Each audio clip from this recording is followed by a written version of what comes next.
And thanks so much for joining us tonight at 10 o'clock. I'm Daniel Marino. And I'm Jennifer Sanders. We told you first here on KXAN that the city of Austin was looking to overhaul its short-term rental regulations. So think Airbnb or Vrbo. Well, the city's proposed changes are now out and they're pretty significant. KXAN's Grace Reeder breaks them down for us tonight. The city of Austin says recent court decisions have made Austin's current short-term rental regulations, quote, unenforceable. That includes a 2023 lawsuit we told you about, filed by a Houston couple over Austin's ordinance that prohibited people from operating a short-term rental without living on the property.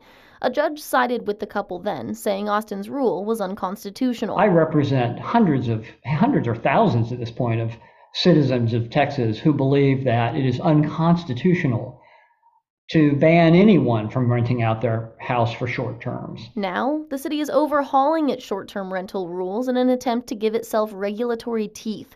Those proposed changes include cleaning up the short-term rental regulations in our land development code and moving the rules to our city's business code instead, making it so that to operate a short-term rental on a property with 3 or fewer units, the license holder must be an individual. And if the individual wants to operate more than one short-term rental in Austin, they need to space them out by at least 1,000 feet.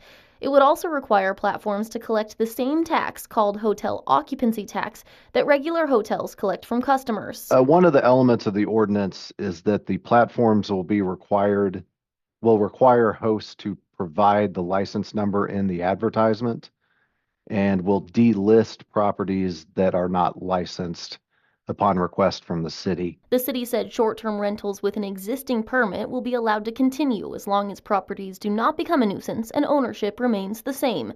According to the city, there are roughly 2,200 active licenses right now. Grace Reeder, KXAN News.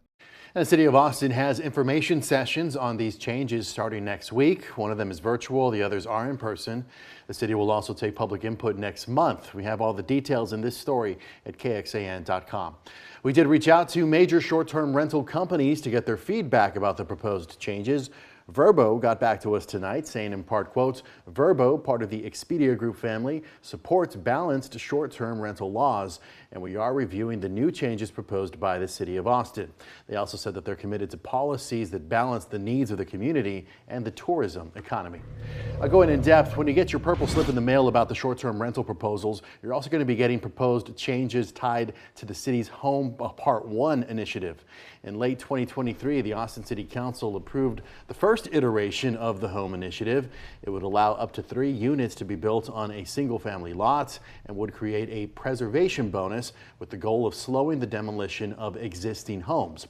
Well, the proposed changes would allow a property owner to exclude the square footage of their existing home from maximum square footage limitations if they preserve the existing structure. Those proposed changes will be discussed starting in April.